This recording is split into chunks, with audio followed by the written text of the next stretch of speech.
माता की జై శ్రీరామ్. వీళ్ళను గట్టిగా పడుతుంది, నేను తక్కువ పడుతుంది.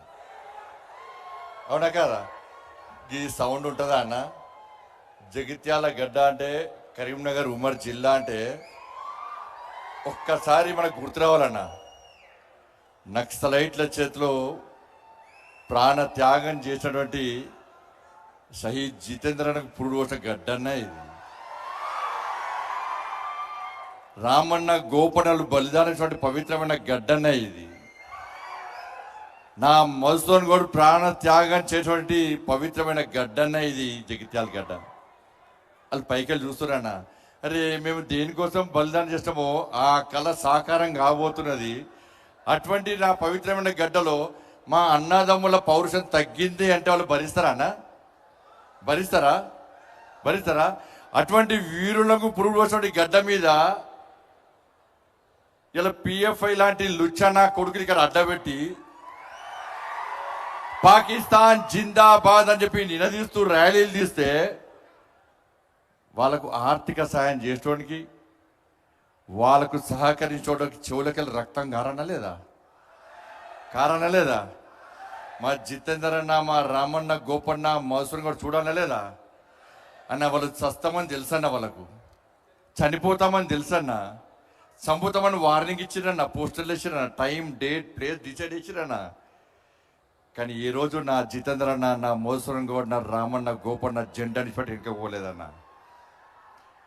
నమ్మిన సిద్ధాంతం కోసం ప్రాణ త్యాగానికైనా సిద్ధమై నక్సలైట్లు బాడీలో బుల్లెట్ దించినా కూడా చివరి కొన ఊపిరి వరకు భారత్ మాతాకి జై అని ప్రాణ త్యాగం చేసిన నా వీరుని గడ్డ అనేది.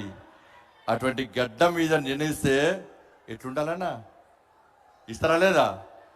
ఇద్దామా లేదా? ఎత్తులండ రెండు చేతుల పైకి. భారత్ మాతాకి, భారత్ మాతాకి జై శ్రీరామ్, జై శ్రీరామ్. రామ లక్ష్మణ జానకి, రామ లక్ష్మణ జానకి. ఎందుకంటే రాముని పేరు చెప్తేనే కాంగ్రెస్ లకు, బీఆర్ఎస్ లకు గజగజ పడుతున్నారు వాళ్ళు.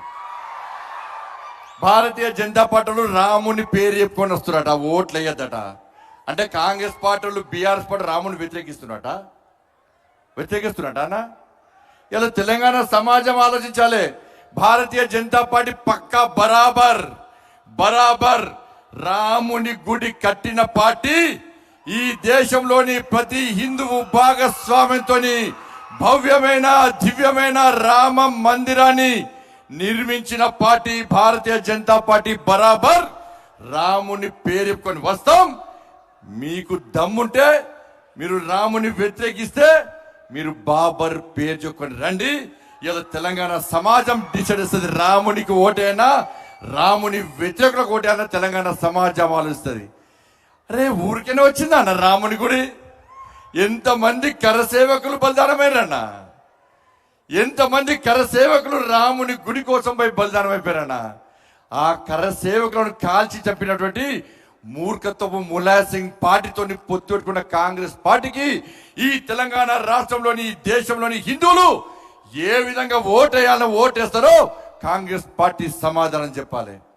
ఇలా నా నరేంద్ర మోడీ ఆ కరసేవకుల బలిదానాన్ని గుర్తించి వాళ్ళ త్యాగాలను వృధా పోనీ అని చెప్పి ఇవాళ భవ్యమైన, దివ్యమైన రామ మందిరాన్ని నిర్మించి ప్రాణ ప్రతిష్ఠ కార్యక్రమాన్ని ఈ దేశంలో ప్రతి హిందువుకు చూపేటటువంటి నా మోడీ, నరేంద్ర మోడీ అన్న. ఇక్కడ దయచేసి ఆలోచన చేయాలి. ఇలా వాళ్ళు వీళ్ళు మోడీ గారి మీద కానీ,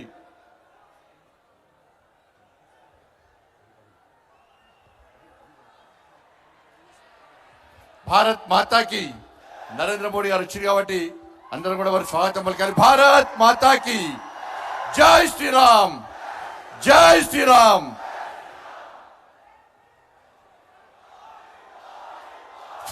ఇప్పుడు అందరూ ఎంతో ఆతృతగా ఎదురు చూస్తున్నటువంటి మన కమల నాథులు, గౌరవనీయులు, పెద్దలు, ప్రధానమంత్రి వర్యులు